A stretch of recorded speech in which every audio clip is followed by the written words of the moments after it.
From Los Angeles, California, 10K Days is live. How are y'all? Here we go, episode 9. Episode 9 Hangout. How's everybody doing? Hey, let me check my computer. Yeah. Not plugged into anything, but I'm live because I'm wireless. How's everybody doing? Who's here with us? We got viewers already. Guys, we have the chat button open today. It's a special Google Plus chat button that we found. Not sure what it means. Not sure. Gerald found it, not me. It's a button on that side of the, where's my finger? On that side of the screen, and it's there. So if you have any questions, you can actually type them in there. You can also type them into the Facebook comment box if you're watching off Facebook, off our lovely Facebook app. What's it called, Gerald? 22S. 22S, like 22 Sam? I don't. Yes. Yes. Yeah, like 22 Sam. So it's a special. I have on our Facebook page, so it's there's a easy plug. to find. There's a plug for an app from Facebook that we're not getting paid to plug, but we'll plug it anyway because we love it. It plugged us in. They did. So guys, whoever's with us, go ahead and throw out your questions. We can grab them first. And Gerald, you can monitor those questions if you wouldn't mind, because I'm not going to pull up my. I'm monitoring them. I'm not pulling up the Facebook comment block today. I want to have the full screen here to see everybody. Okay, I have the Facebook. I have Facebook covered. Good. Hey, so guys, we were hoping Happy to holidays! have. Happy holidays to everybody. Happy holidays to everybody. You know, I was going to say, Gerald, we were hoping to have Kelsey and Casey on board.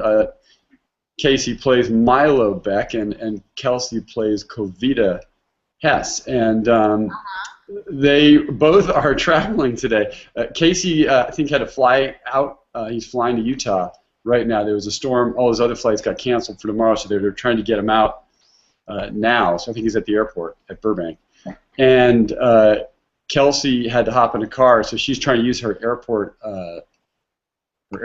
plug-in on her computer in the car, trying to connect with us. And John Schneider is in Louisiana. He's in New Orleans today, and he's shooting, but he's going to try and jump out and jump on with all of us as well. So we're standing by to see who joins us, and we've got a few emails out. Jackie's here, and Angie's here, and Renee. Angie's here. We haven't heard from Angie in a while. Angie hasn't. Well, Angie couldn't come last time because we were not in his time, not in the time frame. All right, Angie, what do you got for us, guys? Episode 9. I mean, it's kind of an action-packed but bleak episode, right? Everybody's in trouble. The world's falling apart. The kids are in awful shape. And Jay Montalvo, who plays David Ruiz, makes a connection with the silos. So all of a sudden, the nuclear option's on the table, and that terrifies William. I mean, man, there's so much going on. That terrorizes me. 9.5 minutes. Terrorizes me. Yeah, it is pretty terrifying, and we've only got 2 episodes left. So how's this all gonna shape up in 2 episodes? I don't know if I can handle that. Can't remember. There's no more. Can't reveal. So, any questions yet from any of the folks? Not yet. Right. Hold on. There's a little bit of a delay at Facebook, so. You know, I think we may have to invite one of the folks in, since we don't have any guests yet. Let's invite some of our fans in. All right. Who gets invited in? Angie, you want to come in? No? Why don't we put it up and see who shows up? You want me to just put in the link? Because there's only 3 of them there. Yeah, just send it to them, though. Do we have their emails? You want to just send those? Hold on, I'm cool. Just send the links to those folks. I have to take a picture. Taking a picture of our screen.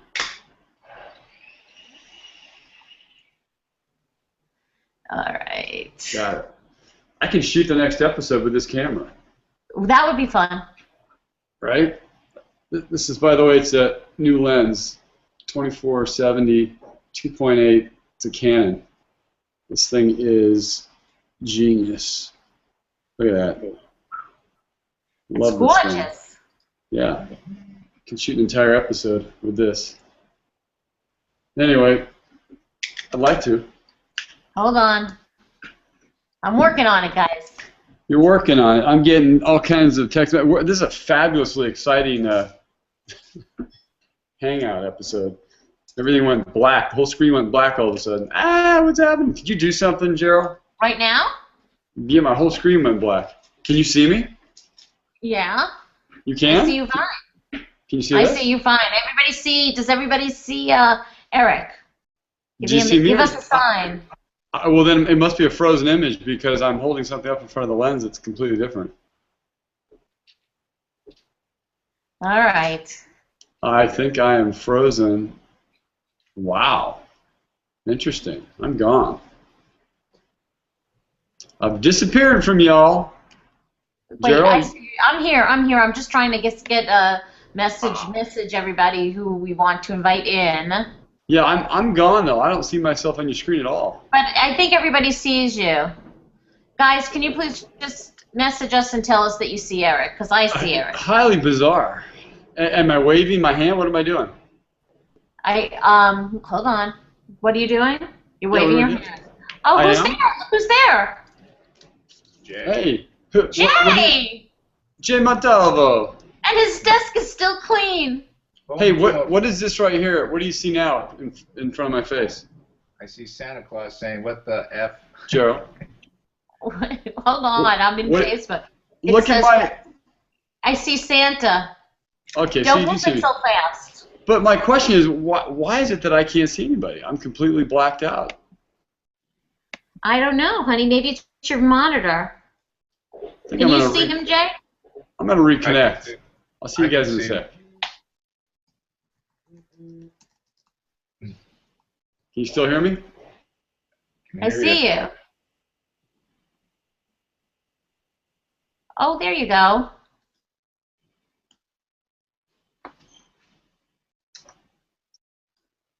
See anybody? I'm completely blacked out. I don't know, honey. Maybe it's your monitor. Whoops. Can you see him, Jay? I'm going to reconnect. I'll see you guys in a sec. Uh-oh, Jay, it's just you and me now. No one's on yet? Let's talk about Eric. No, that we have some people listening already. There's like 5 viewers listening already. Oh. So, hello, everybody that's listening. How's the holidays going? They haven't really started yet. It's time, though. It is. It is I'm time. back, everybody. Angie can see you. He just messaged me. Or she Well, just... isn't that I don't know if fabulous? Angie's a boy or a girl. I'm here. Angie, are you a boy or girl? Tell us. All right. Hello, everybody. I know Jay, there... what's up, man? I'm going to put a link. I have this link. I just want to wish everybody a Merry Christmas. This is a gift. This is a card I'm going to give my brother. What do you think, Jay? What's behind Santa? It just says Santa. Well, I guess it's backwards so you can't see it. WTF. Yeah. What's happening, Jay? I like that mustache. Woo! What's going on with that mustache, man? Is that for work? It was, but then the work didn't happen, or I didn't hear. So we'll see. Back to the drawing board. Back to the drawing board. I like that. Back to the drawing board. Hey, Jay, tell everybody, how are things going for you besides the drawing board this week? You getting ready for the holidays? I am. I haven't gotten into holiday mode yet, but I think after today, I will. You better get the holiday mode, man. So I have this weekend to get it together. Today's the 20th, man. No doubt. But I always do it every year. I kind of procrastinate to the last couple of days. The last minute? Yeah, well, you know, we're traveling up north, so we don't have any choice. We have to get everything done, finished, except to wrap some presents because we're in a car on Sunday driving. Wow. So we have to have everything done now. How many hours are you driving? 6? 6? No, 5. Like 5. 5? Not too bad. I don't do too good past 3 hours in a car. It's just tough for me. Hey, but, so I'm astonished that we have like no questions about the. I know about the episode. How do we not have any? I could find questions on. I could find questions on Metacafe. You could. About questions. I'll go to Metacafe. I will find some questions. I can find them right now. I'm on Metacafe. and I'm going to tell you what's happening on MetaCafe right now, folks. You guys can see me still. I'm just blazing around. I'll tell you what's going on MetaCafe right now. Wow, episode 9. We've been up for a few hours, and let's see, we're at 3,500 views. So 3,500 people have already seen it. Any questions? Oh, no comments. Everyone's just so thrilled with it. They don't have anything to say about it. Can you hear that? I hear it. Oh, never mind. I'm going to see where we're at here. Any questions here? No. We're 48,000 views away from 1 million. 48,000 away from 1 million. That's about 2 days, I figure. 2 days away. From 1 million? Yeah, we're 2 days away from 1 million views. The magic number. As magic as it can be. Prize for the millionth viewer. You won't know who it is. That's right. It's going to happen so fast. I'll have to ask MetaCafe who that person is. Can they know? Do they know? They'll know when it happens. They'll know. They should know. It'll be on their analytics. Jay, anything you want to say to the fans this week? Any excitement?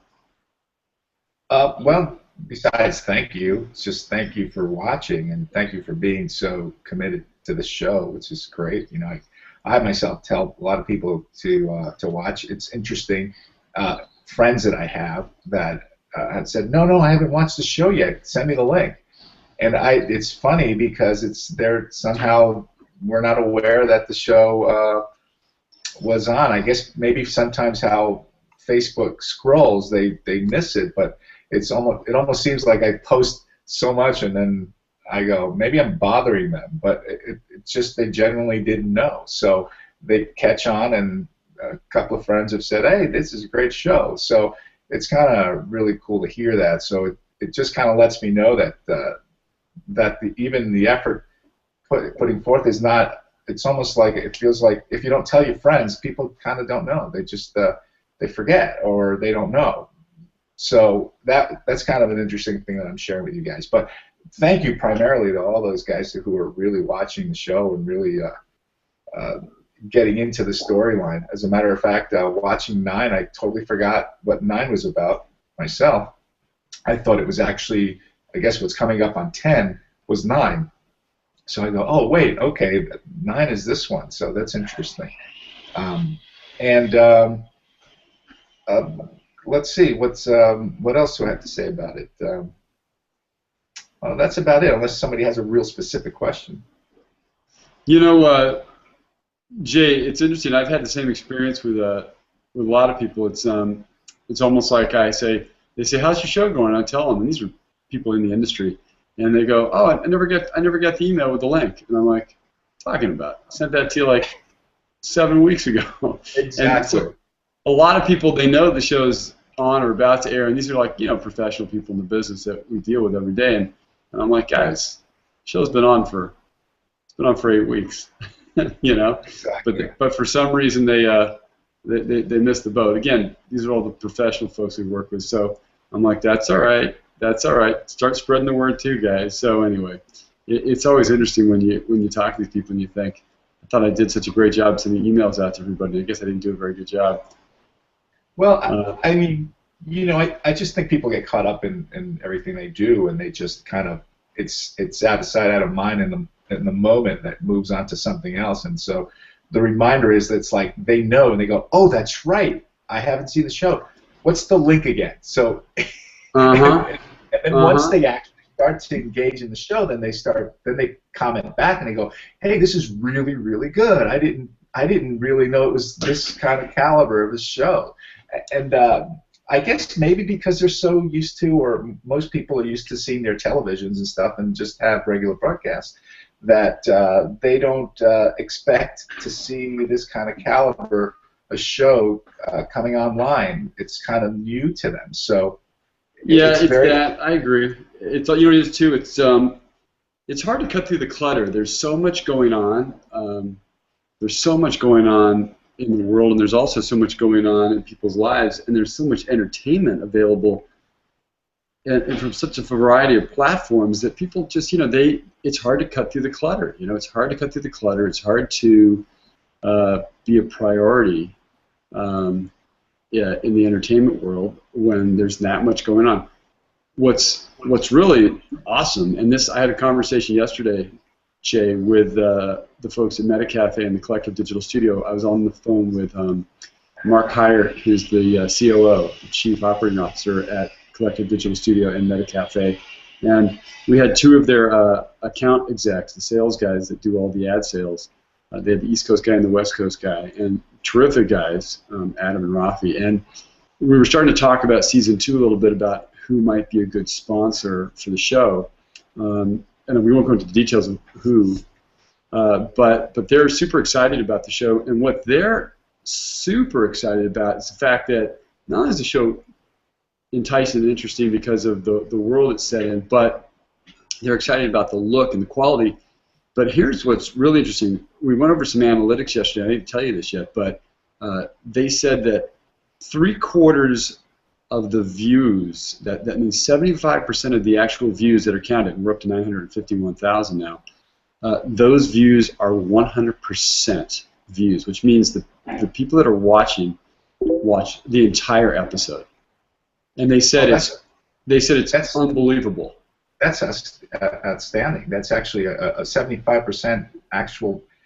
Watching the entire episode, 75% of those views are 100% views, which means they watch the entire episode. And from an advertising point of view, that's staggering, because that's what you want. I mean, you want to know that if you're going to integrate product, people are watching the entire episode and they're vested in the show to watch the entire thing. And if you have an integrated product, it's going to be seen, and especially if it's well integrated. And not only that, if you place ads around that player, that ad. Well, for instance, Buick has a banner that runs into the bottom of the player. It's there the entire time. So if they're watching the entire episode, that's under there for the entire time, and they're getting that impression. And that's a 10-minute impression. I mean, that's crazy. So that's amazing. That's a better performance than actual television. Well, yeah, TV people are flipping around. They leave the room. I mean, it's. Yeah. But anyway, they were super impressed by that number. They're very excited because people are watching the entire episode, and 75% of the views are 100%. And you know how it is. Some people click on and go, I didn't want to watch that episode. I want to watch episode 7. They click right over to episode 7. So the 25% that aren't all the way through, a lot of that's people just deciding which episode they want to watch first, or if they decided they clicked on the wrong one by mistake. That happens all the time. I mean, even when I'm checking the stats, I'll flip between episodes real fast because I'm looking to see comments. So really interesting and really exciting and very positive. That's a positive stat for us to have. Eric, I got some questions here, kiddo.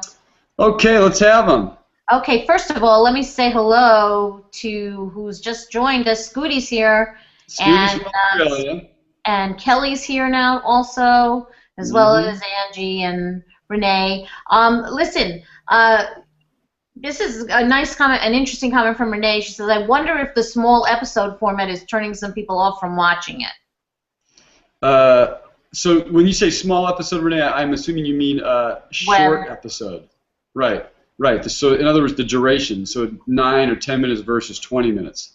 Or even 44 minutes, right? So I'm assuming that's what you mean, Renee. Go ahead and pop on and confirm that for me. If that is what you mean, I don't know if that's turning people off. We haven't. I don't know how to find out if that's turning people off, at least in great numbers. I have heard from some of the comments that I've seen where people wish the episodes were longer. And that tells us that clearly they would enjoy more story on a weekly basis, and that's great. Listen, we'd love to do that, and maybe second season we can do that. Maybe we can run 15-minute episodes. We'll move them up to 15. I'm not sure we're ready to go up to 22 yet, which is a full half hour of traditional broadcasts. Only because it's a financial deal. I mean, if we did half-hour shows, 22 minutes, that would basically limit us to 6 episodes for the season, just from a financial model. But we can always squeak them up and make them a little longer. I mean, maybe we can make 12, 13, 14, 15-minute episodes, and from a financial model, I can make that work. Something worth considering. Well, also, Eric, I mean, it's also a question of sustainability. In other words, watching a movie on, let's say, a computer, even if it's a big screen, I don't know that too many people are willing to sit for, an hour and 45, 2 hours, or even an hour per se. So it changes the dimension. I think that what you said, 20 minutes, maybe 30 minutes tops would be a great thing. But I guess that would be kind of a survey situation. But I feel like personally myself, sometimes I'd rather take it, the idea of having it, when we finally get to the point where we can actually take this content and just view it up from our big screen TV and sit back, which we can do, I guess if we have Apple, but I'm not sure how it would apply. I think that the content, if it's longer and sitting at a computer, I think people would have a hard time. But that's my opinion. I agree. No, Jay, I agree with you because, for instance, I mean, look, if there was an app on every Samsung Blu-ray device or other over-the-top devices like Xbox, PS3s, Roku, and Apple TV. When there's an app, it's easy. You click on your iTunes, you click on the app, and there it is for Vudu or for Netflix. And then you've got the integrated software so that you're watching all that content over your television. It's a very easy integration.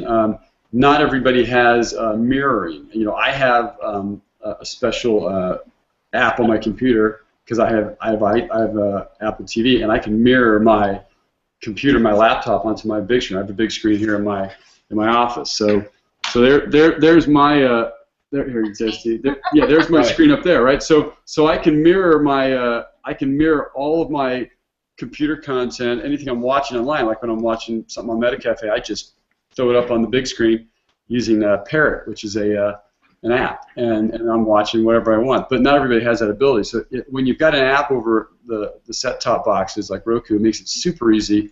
So I mean, I'm looking forward to the day when MetaCafe has that app. If the app's available on Roku, and they can certainly get there, just like YouTube's got the app. It's probably an easy integration. Probably it's probably inexpensive, easy integration. It's just it's an upgrade. It's an update. I mean, Google, what is it? I forget what it's called. I think it's called Chrome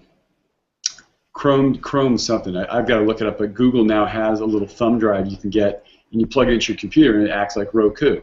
You plug it into your big screen TV, I mean, and then you wouldn't have to have necessarily a smart TV to do that, right? No, you just need a TV that's got the USB plug port in the side of it, and so every TV made now has a USB port. You plug that in, it automatically sets up. It sets up like a Roku box. It grabs the Wi-Fi signal from your home, and you're on, and all the apps are there. So you can go to iTunes, you can go to Netflix, Vudu, wherever you want. You can watch all your favorite shows. So if MetaCafe or the Collective Digital Studio gets an app, and they can just get that loaded up on all the Roku boxes, it loads automatically to all those devices.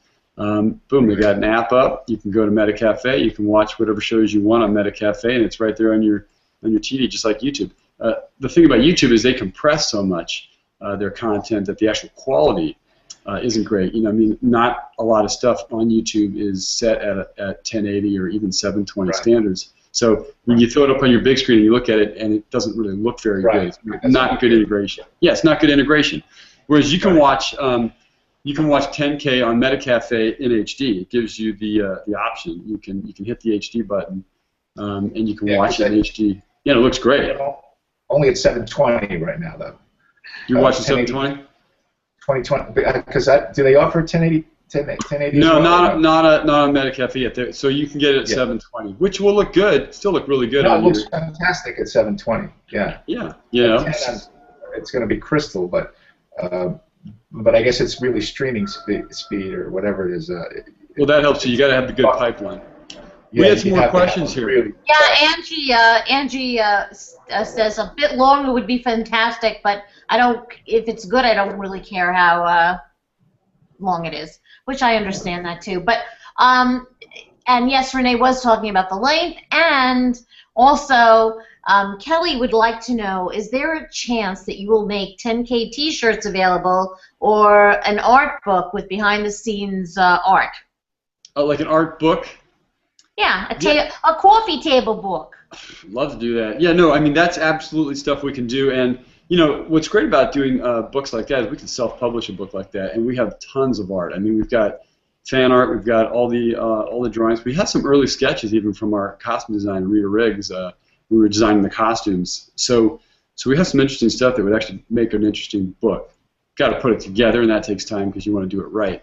But we could certainly do that. We've got T-shirts already. Hey, we've got T-shirts and hats already for 10K, and you know what I think we should do? I think we should make them available. Open a little 10K store. Well, we can actually open the store. We were talking to the guys about that. I think I'm just going to do it on our website. We're going to just get a button, and we'll open up a little store, and people can order hats and T-shirts.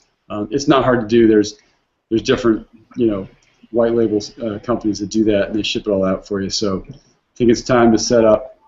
It's time to set up the little storefront.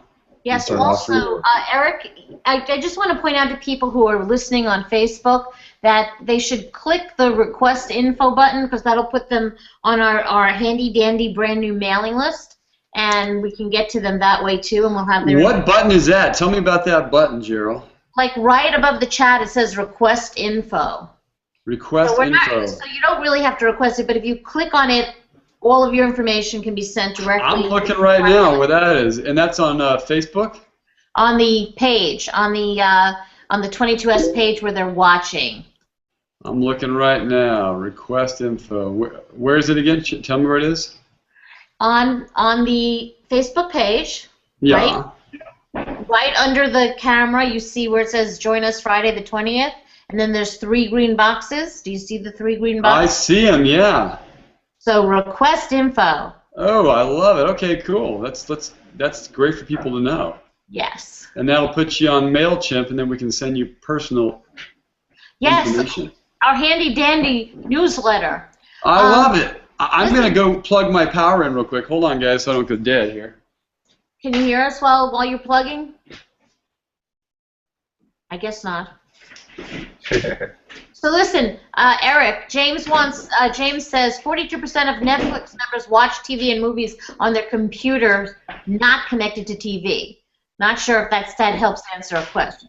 But it does answer a question, and I think that's an interesting statistic. Hey. Did you hear me, Eric? Oh, you unplugged. Yeah, I had to. Where is it? Yeah, plugged in. Eric, James gave you a very interesting statistic. I'll just repeat it. Sorry, guys. 42% of Netflix members watch TV and movies on their computer, not connected to a TV. I had no idea. So 24% of Netflix users. 42%. Right, 42% watch movies on their computers, not connected to a TV. Yes, that's fascinating. That's a big number. That's huge. Yes. Well, no, I mean that's a great stat to know because you know what that tells me is of course people are willing to have a great experience and a longer experience watching content, even just a single show on their computer. Look, I know that my sons and their friends do that all the time. They watch TV shows all the time in their computers, and they'll watch a 1-hour show entirely on the computer because it's easy. They can just be wherever they want to be. So. Right. So as far as length of content, it just comes down to the financial model too. There's only so much we can do with the budget and so many minutes we can shoot and provide. So we know we can provide, roughly 96 minutes, 94 minutes for our budget, and then how we divide that up in a season, that becomes the issue. We just need more money. We need more money. Dodge, Buick, Ford. You see the line 3 car dealers up. Automakers. Hawk is here. Hawk just showed up. Say hi to Hawk. Who's there? Hawk. Say that name again. C. Gray Rain Hawk. Oh, all right. Hawk. Hawk. Hawk's here. Oops, I slept late. I gotta remember where Hawk is again. You got to keep track of where everybody's living, Gerald. I know Renee. I know Renee's in Reno. I know that Scooty is in Australia. I don't understand what Scooty just said. She says, does that include sending to Oz? Is that I don't know. Oz means Australia. Oh. Yes, it does. Scooty, I'll send you anything you want in Australia. Right? They said they need the store. Yeah, I know. We're working on that store. The store will be coming. We got. So, you know what we could do too is we could. I think with every chat, we can maybe give away a hat and a T-shirt. That would be great. You know. So at the end of this chat, guys, we're going to give away a hat and a T-shirt, 10K hat and a T-shirt. Let us know your size when we pick you, and it's going to be a random pick that Gerald's going to do based on the email list and who's here viewing. Because you can see who the viewers are, right? Even if they don't comment on Facebook. Yes. Oh, good. So we'll look at the viewers. You're going to do a random pick, which means you're going to have to. Actually, I can't tell on Facebook who's viewing if they don't say hey. So if you're listening anywhere, say hey. You can also click the chat button on Google Plus and send us a question right in the room today. We're trying to work that out, but nobody's. That's a good idea. Yeah. So if you want to be included in the drawing today for the hat and the T-shirt, at least make one comment so that Gerald can track you either on Facebook or on Google. And then before we finish the chat, Gerald is going to pull a name from her. Yes, I am. From her bag of tricks. From her bag of tricks. No, you can pull it from your imaginary hat, Gerald. I'm going to. Do you have a hat? Never mind. You can find that hat if you need it. Yeah, it can just be your imaginary hat, like I said, right? Mad hanger. It's all imaginary. The whole thing's imaginary. All right, so I'm going to throw out some questions here, guys. Whoever's got a question, throw it up. But I'm going to throw a question out to you.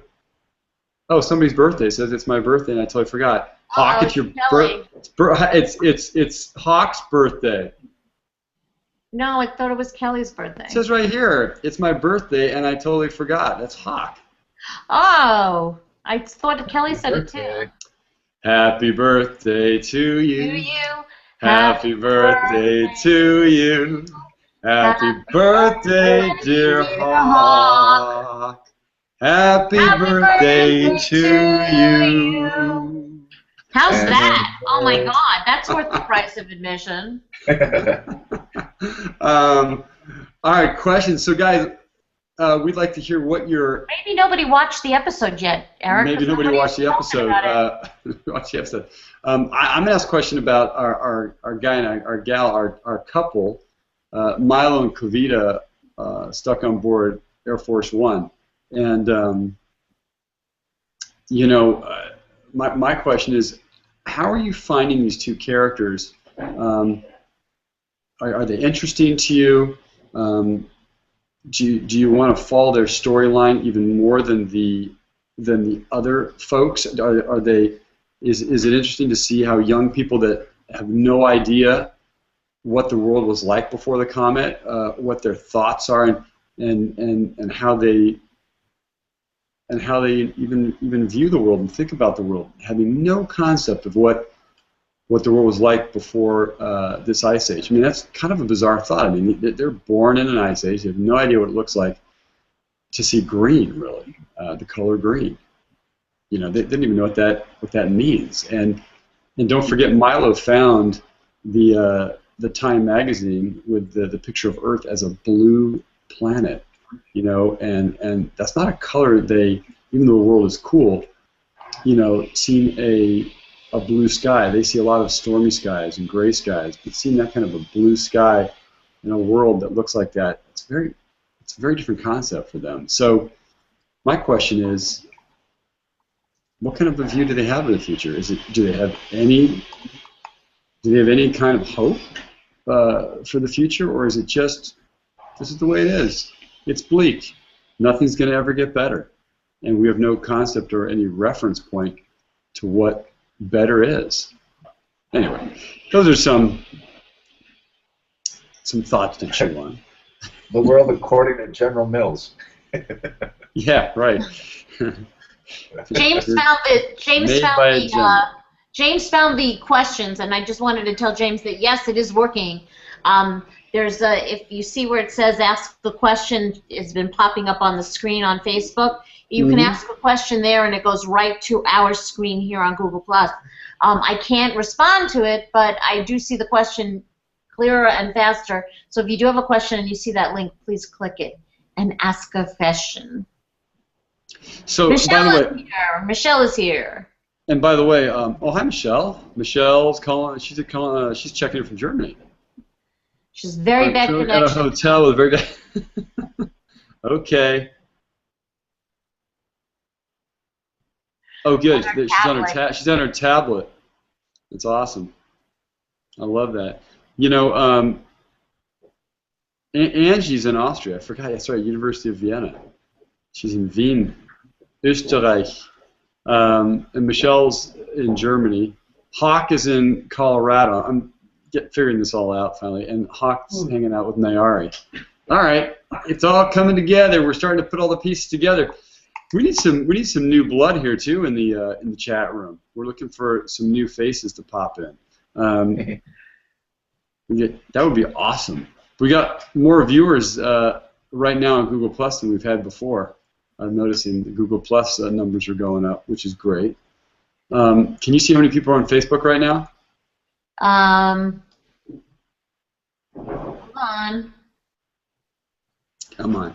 While you're doing that, who wants to see a picture of Kim Myers, who plays Vina Hess? This was a picture of Kim up here that was taken for a magazine article that she did. Oh my God! Isn't that nice? That was actually done when Kim was in her 20s, and it was an article they did on her in Playboy. Wow. Kim, she didn't do any type of a photo deal, but she was interviewed, and they did a special article on her. Anyway, that was when she was in her 20s. And this fella here next to me, that's Louis Bacalov right there. Louis Bacalov, who is a composer, an Academy Award-winning composer, who did the music for The Dust Factory, my first feature. And then there, to this side, that's Armin Mueller-Stahl right there. And Armin was the star of The Dust Factory with Hayden Panettiere. A very young Hayden Panettiere. Hayden, at the age of 12, before she was a star. She did my movie. But she was fabulous in that, Eric. She really was. Yeah, she was terrific. And now, of course, Hayden's gone on and done Heroes and become an international star. And now she's not only an international star of the screen, but she's a musical performer now too. So now she's becoming quite the big performer. Doing. And she just got engaged. Is that official now? That is official to a boxer. Is that right, Eric? You know Vladimir Klitschko. Who is he? Where did he? How did they meet? That's interesting. Well, yeah, they met somewhere. I'm not sure where, but they fell in love. They've been together for years, and Vladimir's a world champion boxer, heavyweight, and so is his brother, Vitaly. And so I had no idea they were engaged, but that's awesome for them.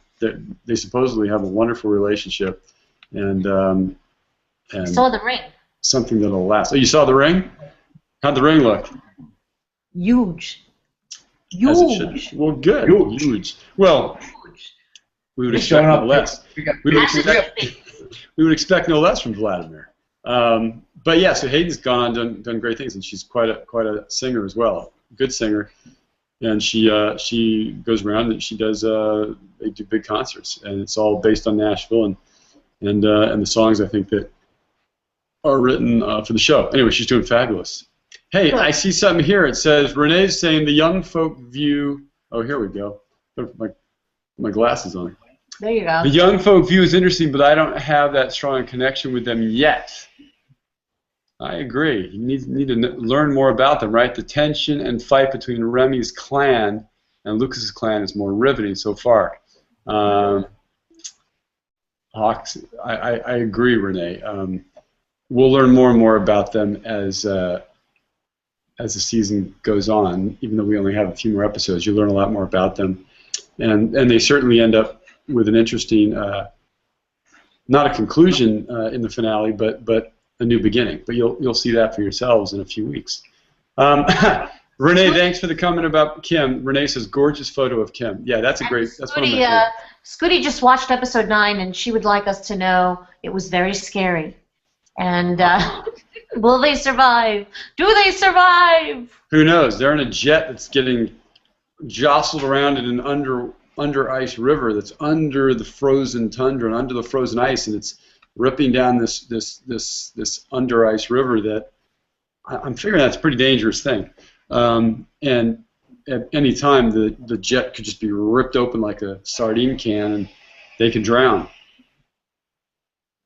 David had some interesting things to say. He's already told the guys how to track it, right? Looking for fissures in the surface, uplifts in the ice, and how to track it. I can't believe I remember that line. What's that? But then again, I did see episode 9, so it refreshed my memory. Yeah, exactly. We covered that in episode 8. Episode 8, you told them how to track it and how to follow it. Of course, it's going to be nighttime. That's going to be difficult. But yeah, I'd like to know, does anybody know the name of Lucas's wife? We revealed that right here in episode 9 in that scene between Lucas and Sam when they're basically taking refuge from the storm for a few minutes.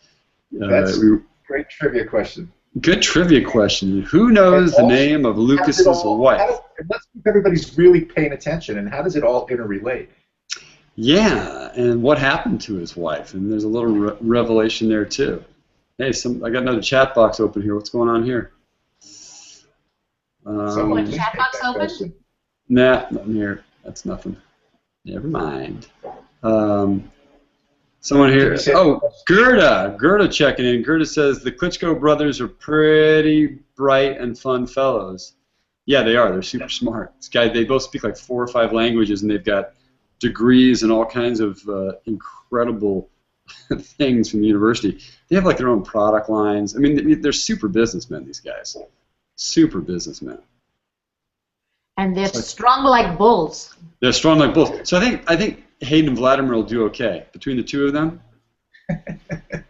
they'll do just fine. And they'll make some beautiful babies. For sure. Yeah, I'm sure that's not far away. That'll happen. You know what I'm saying? Like, no one's commenting here on who Mary is. About Nashville and Hayden. Who's Mary? We can talk about Nashville if y'all want. We can talk about Nashville. We can talk about Heroes, the Dust Factory. We can talk about your favorite pets. Talk about anything you want. We can talk. You know what, Eric? Talk a little bit about Uncle the wedding. Wait, tilt it a little bit so we can see it, Jay. Hang on, get it closer. Go closer, closer. Now tilt it forward a little bit. Tilt it forward. It'll get rid of the glare. Keep tilting. Keep tilting. Keep tilting. There you go. Let me see. All right, come on, let me see who's that with you? Okay, so take the guess. Well, I see you. Bruce Springsteen. I'll give you a hint. Napoleon Dynamite. Go a little higher with it. Is it Pedro? Go taller. Lift it higher so I can see it better. I can't get you to hold big screen. I'm trying to. Okay, you talk, Jay, and then it'll hold you in. Is that better? Lower it a little bit. There. Who's that? Let's see who that is. Well, one of them is me, but the other person is, and the hint is Napoleon Dynamite. Yeah, but that doesn't help me because I can't tell. I don't know who's in Napoleon Dynamite other than the guy. What's his name again? The actor? John something. John. There we go. It is him? John Grise. Uncle Rico. Uncle Rico. Oh, it's Uncle Rico. John Heater. Oh boy. Then I've got the late Dennis Farina back there hanging on my wall. Oh man. Yeah, there's a nice guy. Oh yeah, I know. A shame. Anyway, killing a little time. It's a shame. And then Jimmy Gandolfini. I mean, that was my first movie. Which one? Get Shorty. Oh, that's right. Oh, it's a great movie. And a little part in that movie, it was like after just arriving to LA from New York, trying to find my way in the industry. That was my first break. It was, it's a gift that keeps on giving, so it's kind of really cool. So this day, sure, yes, so Gandolfini, Farino, all of them. Absolutely, and then from there, also who retired or just decided to leave the business altogether is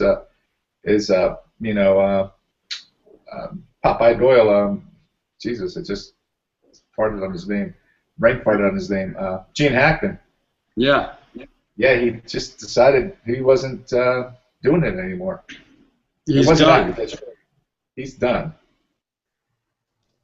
But I'm sure nobody's ever done until they're done. They're really Joaquin Phoenix proved that. Joaquin Phoenix, I'm retiring. No, you're not. Hey, we've got some new folks, guys. Here, I'm going to tell you. Yeah, say hi to Ivana. Ivana, where are you from, Ivana? Tell us. Love the show. Love the idea of doing a live chat. Can't wait to see more of this great story. Great. Tell us where you're from, Ivana. Gerda's back. I haven't seen F9 yet, but in the fight in episode 8, I wondered about the ground floor. Does the fake snow make it very slippery? The snow on the ground, Gerda, actually is not slippery.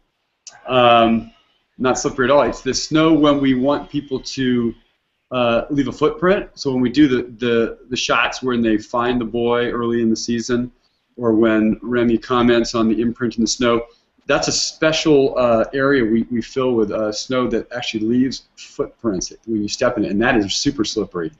So we don't really do much in that area. That's kind of a separate own little area where we'll set up specific shots because again it's super slippery. But you need that type of snow if you're going to leave footprints or interact with it in any way that's relevant on the ground. Gerda also says, I think you'll have to hit refresh more often. Sounds like your connection is a little slow. Oh, maybe that's ours. Okay. No, I don't think she was talking to us. No, somebody. No, I don't. Anyway, Ivana, welcome. And I can't hit refresh because if I hit refresh, it'll disconnect me. Won't it? That's true. Yeah, don't hit refresh. So Kelsey texted me just now, guys.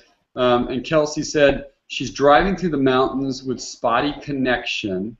I told her we're live, and then she said she's waiting to get a 4G connection with her air card, and she mentions Edge doesn't work. I'm not sure I know what that means. And she'll keep trying.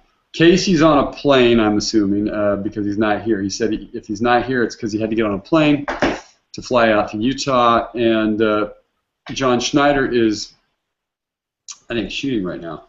I'm actually texting John as we speak, and let's see where he's at. If he responds, I'll hold up his text. Let's see. John Schneider. We are live. Oh, you know something? I wonder if he was waiting for me to text him. Uh-oh. Let me do this right now.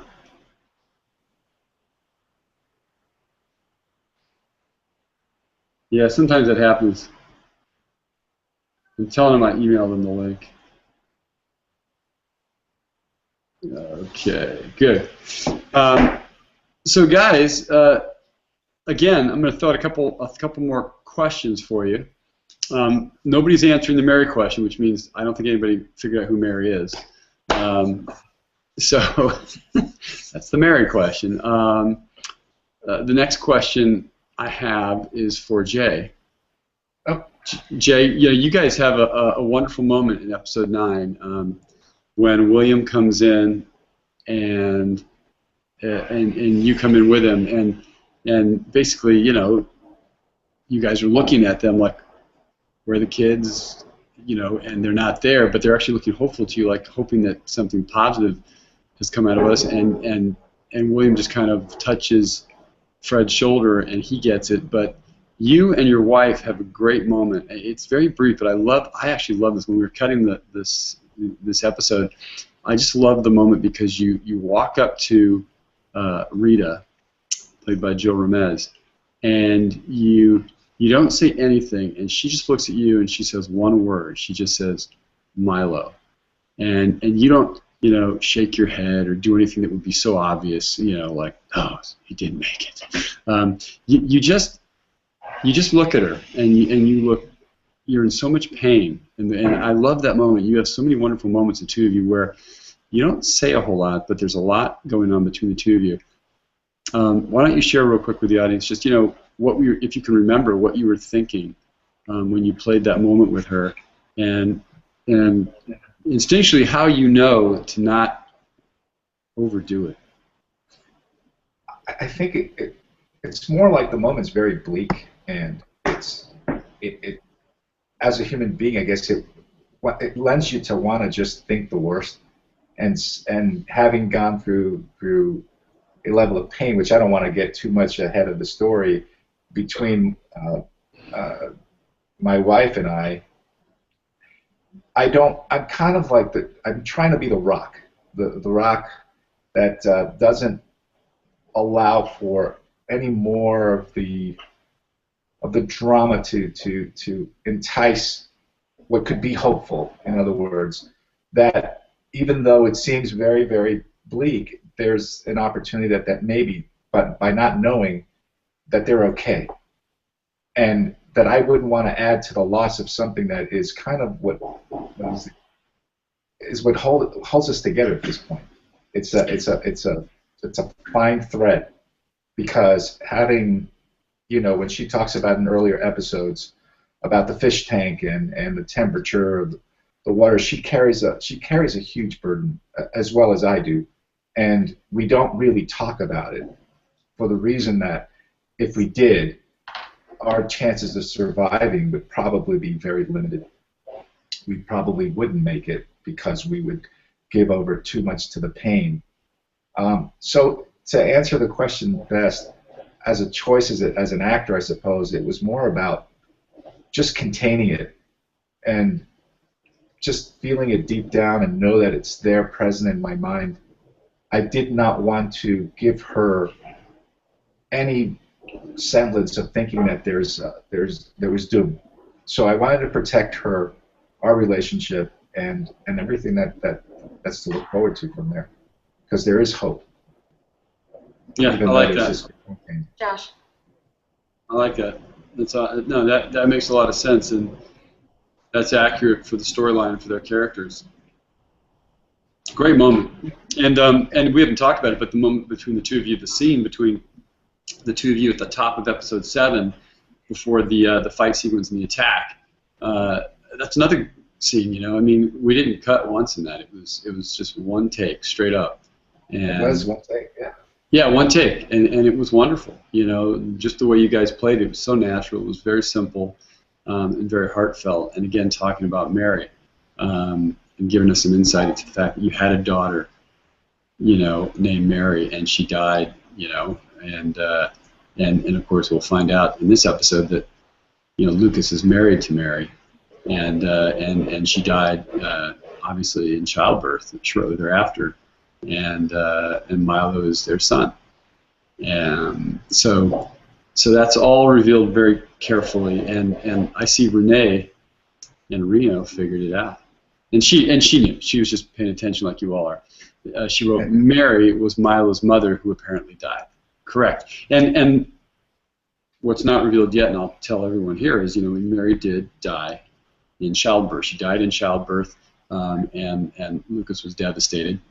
He had a son now he had to raise by himself. He was very young, in his early 20s, and he all of a sudden had a child and no wife to help him. And the clan obviously has helped raise Milo and his grandfather, William, and everyone else. You know, they raised him together. But in a lot of ways, you know, when that happens, that's a very difficult moment for a father, because you now have this baby that you're responsible for, but the baby's birth and that creation of life has, you know, there's also been a death, and the mother has left and has died, and that's, I mean, you know, it's never happened to me, obviously, and I can't speak from experience, but what an awful exchange.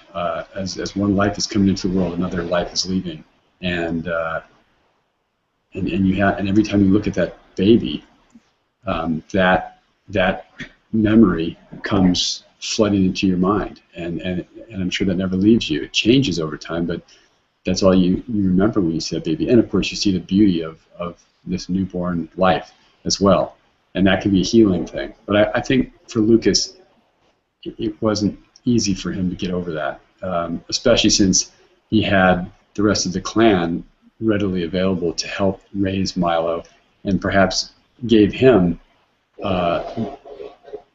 the opportunity to step back and maybe not connect with his son in as close a way and as personal a way and as lovingly a way as he should have or wanted to. And now maybe he's making up for that. So there's a bit of character stuff there. Absolutely, I think there's a very vulnerable moment for him because he's kind of the guy who's taken on a lot of responsibility and almost feels the weight of the world on his shoulders. As if he's the answer to everything. Everybody's reprised, but he realizes that there is a level of him that is very human, and that he is only as strong as recognizing whatever weakness he may have. It's very complex. It's an interesting character as well. And to take it on so young, because he's actually, the characters of John, myself, Hess played by Ken Mesereau, are all more the elder state, and the interesting part that they're willing to give it over to somebody that much younger, who is clearly it's a leap of trust and faith that they wouldn't do it if they didn't think he was capable of handling that kind of pressure. No, absolutely, and he handles this, and the whole nuclear option is going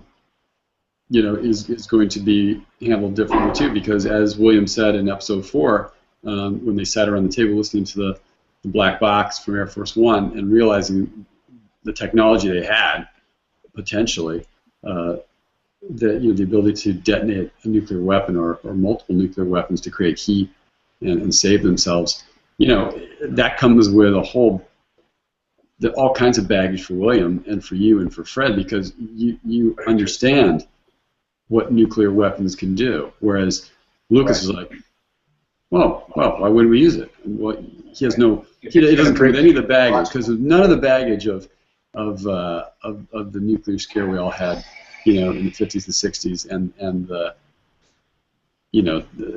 all that, and so he has none of that going, as part of his memory, and so that doesn't weigh into his decision at all. He's just like, well, why wouldn't we do that? Yeah, of course. It's like, well, as William points out, there's a whole lot more to think about than just something we can detonate and it'll create warmth. It creates a lot of other things, nuclear fallout, etc., and potentially a chain reaction. So, yeah, and it makes it a lot harder to detonate a weapon like that when you know the history of that weapon and what it's done and the damage. So, anyway, interesting stuff to delve into more in season 2. Let's see if anybody else has any more questions. I see a few other comments here.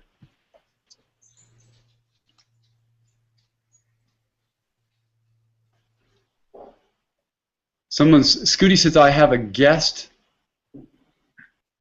I have no idea what that is. A guest verb. Be right back. That's be right back. Oh, is that be right back? What's a verb? BRB? I thought it was a typo. Like I have a guest named Bob. She'll be right back. O's not near R. Scooty's gonna be right back, and Nayari can't get to the chat because she's working from home, but she's just too busy. Okay, Nayari, you just walk from one room to the next, or you just one click, open 2 windows on your computer. I want 2 windows open. Leave her alone. Leave her alone. Oh my God. Hey, you know something? It's. I was just thinking about the nuclear option again. It's a whole different. The Cold War. We can make a play. Got a little play on words there with the Cold War, right? We had a Cold War in the 50s and early 60s, and now we got a Cold War going on. in 10K, and a Cold War once somebody actually gains control of the nukes, and who's going to have the power. That's right. Ooh, Cold War. Episode title, season 2. Well, since everyone's figured out the Mary thing, now that I've told everybody, what other trivia do we have? Let me think. Oh, well, here's one. Who can tell me if there's, well, no, you know that one already.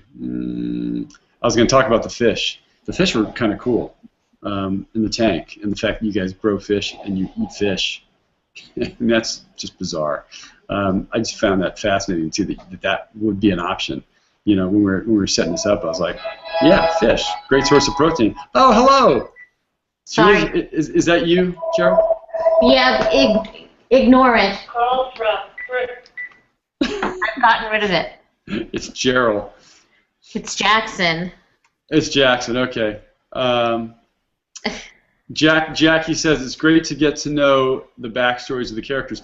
Hey, has everyone been going to the website to read the journals and and some of the backstories on the other characters? Let us know here, because that's obviously something that's available for everybody on 10kdays.tv, the official website for 10,000, and we offer up a lot of information about the characters there and the story too. What I think is fascinating, Jay, have you ever read the history of Comet 23?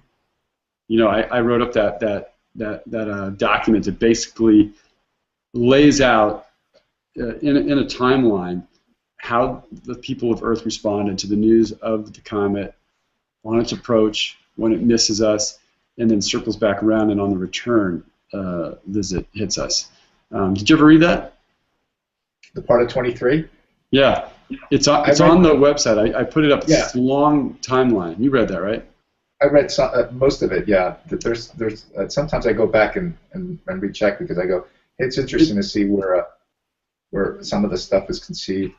And well, also that was fun. I mean, that was just a blast to write, because I thought, how would people on this planet respond to the fact that a comet's on its way here, and what would that do? I mean, you know, from shelters, you know, bunkers to all kinds of crazy plans on how to survive, or the plans on how to detour the comet or redirect the comet, and you know, there's all kinds of ideas there too, and what the leaders of the world did. What did the U.S. do? And we actually did.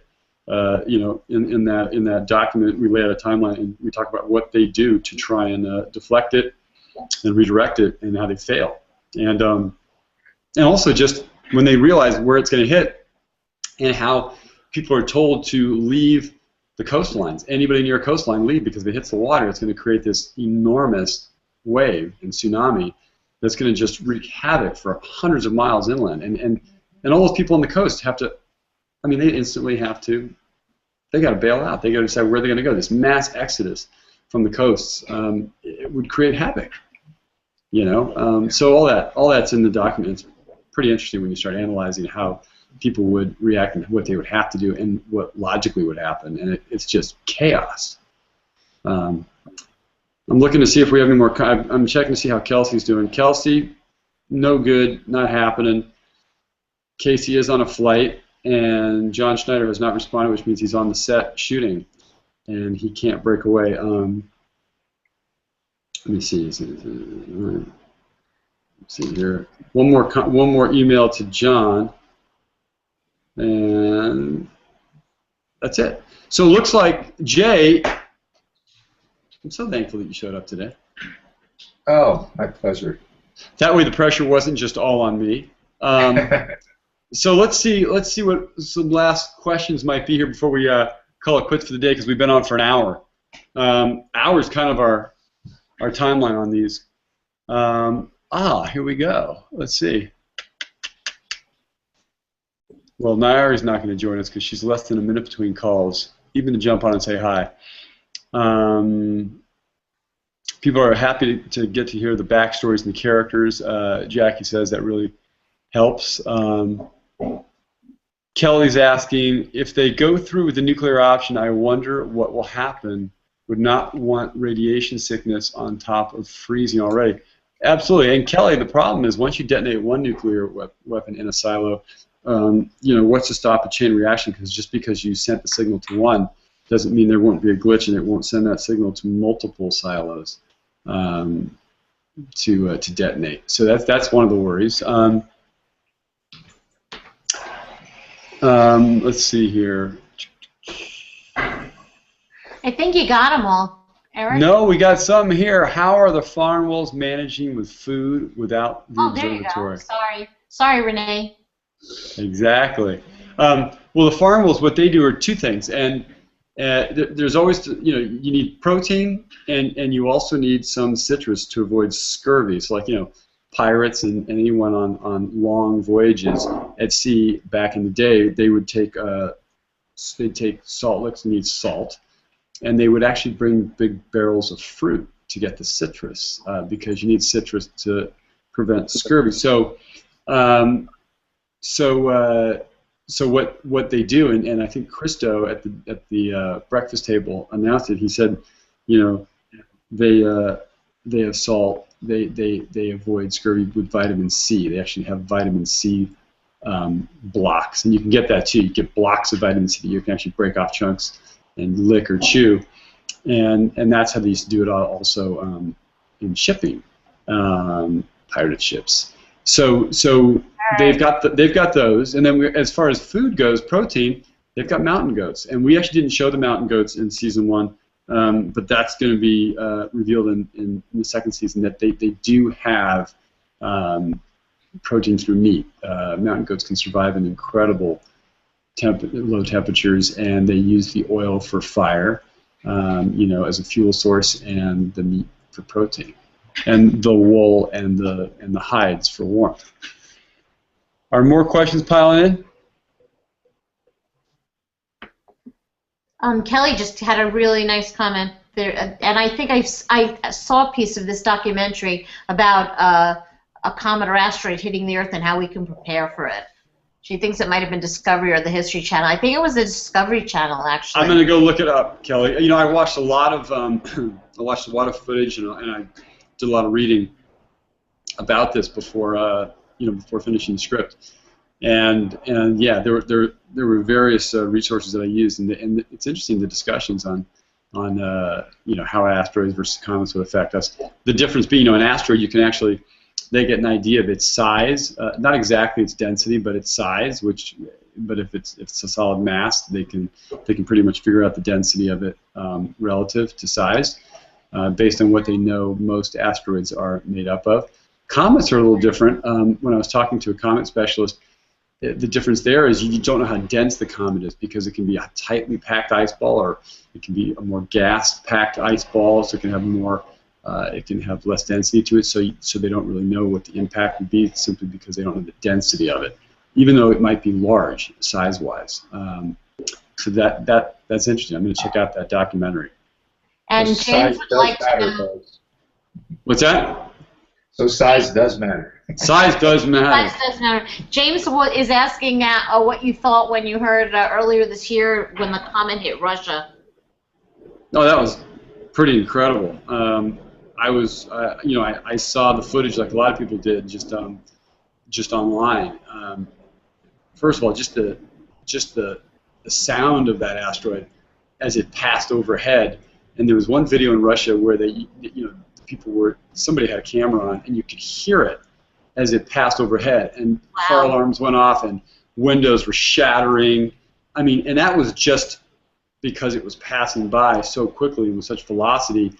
It was shattering windows and creating damage and chaos. And then, of course, when they hit, I mean, it's incredible the impact of something that's traveling that fast from that far from space. It's it can be devastating, and the impact zone and how far out and how far-reaching the shock waves can reach, as far as breaking windows, knocking down trees, knocking over buildings. And that wasn't very big. They said it was the size of a bus, I think.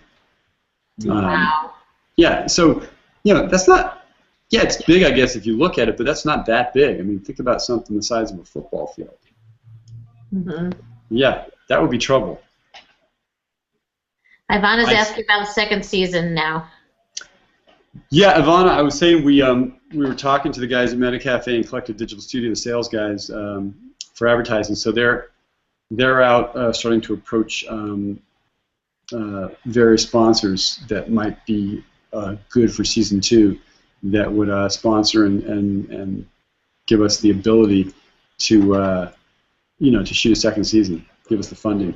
We have a lot of sources for that, but if we put together the right sponsorship package, make it a lot easier. So season 2 is it's up on the board, and we're trying to put it together. Storylines are there. Now we're trying to put together the finances and the commitment. So great question. Thank you. Gerald, do you have any questions? Gerald, what's your question? My question, I don't have a question, but I have a winner. You've got a winner who gets the T-shirt and the hat? Yeah, I do. Who is it? And I think that since it's his birthday, it should be C. Greyhawk today.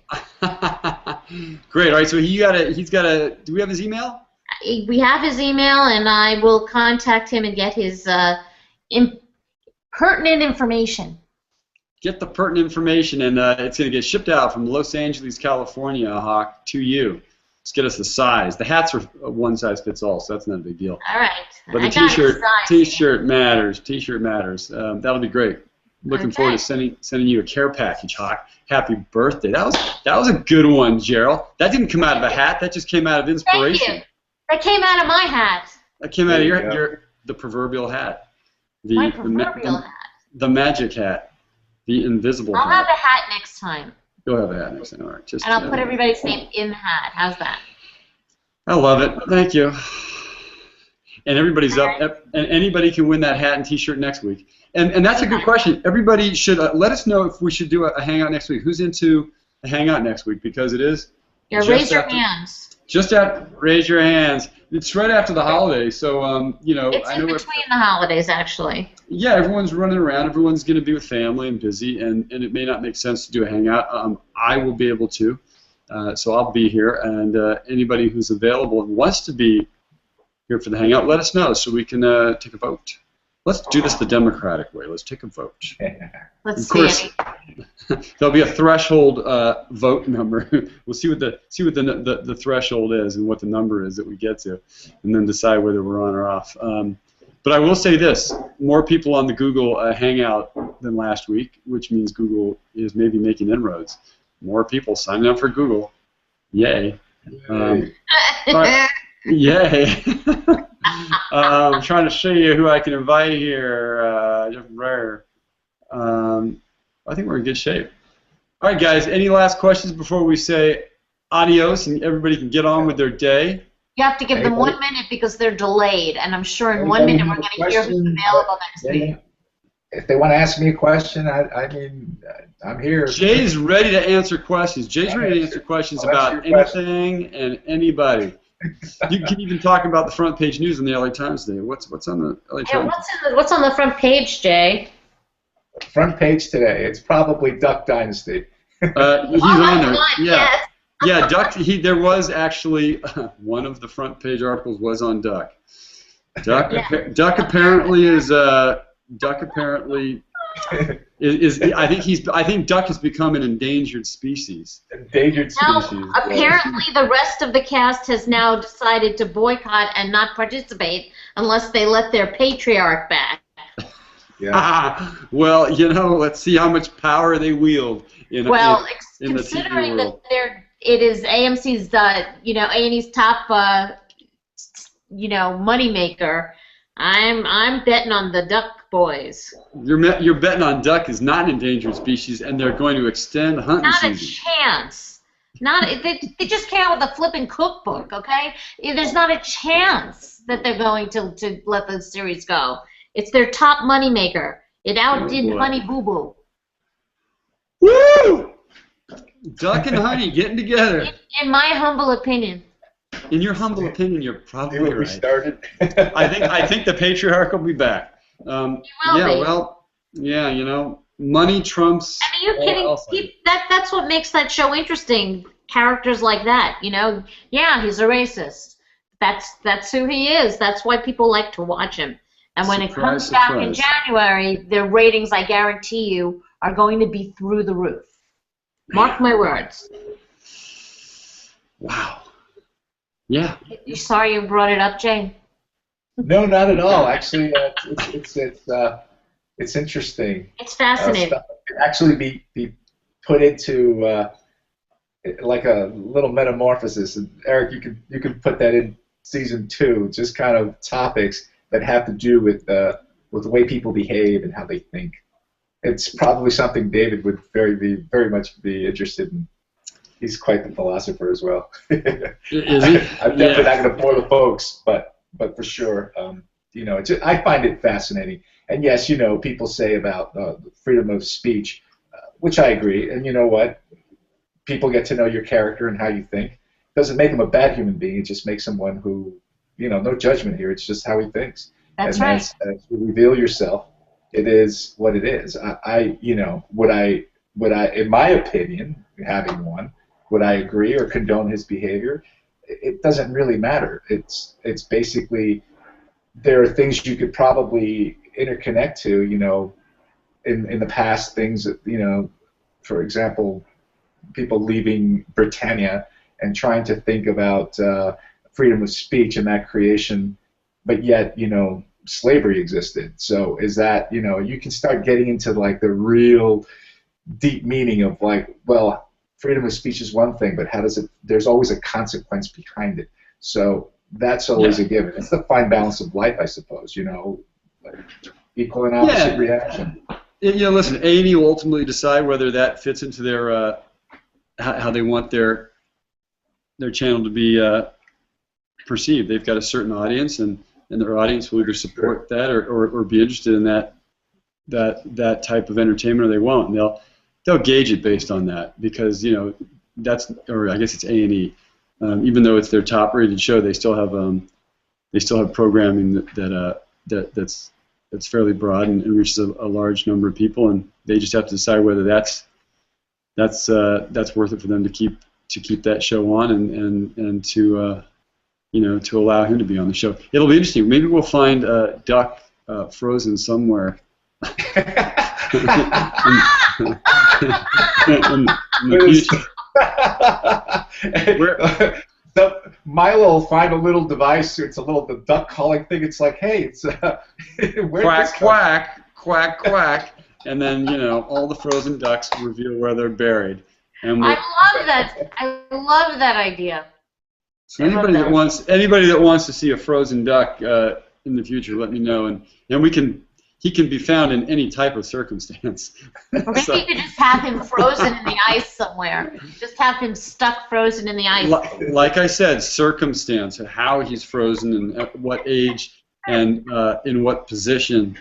You know, it'd be very interesting. Love it. Might reveal my point of view on this. Anyway, guys, I think we did great today. We did. We have Eric. There's a few. Just so you know, there's about 5 or 6 people saying they're happy to be here next week. So. Well, fantastic. I'd like to be here too. All right, so we're going to discuss that. We're going to figure that one out, and if we're here, fantastic.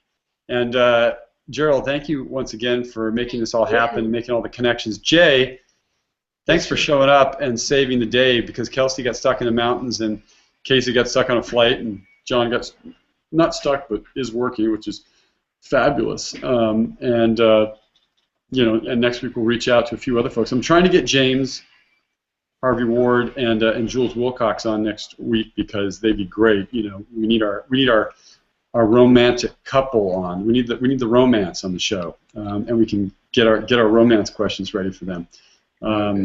So yeah, I'm gonna try, and then we can get Schneider on there too, to maybe give this couple his blessing or not.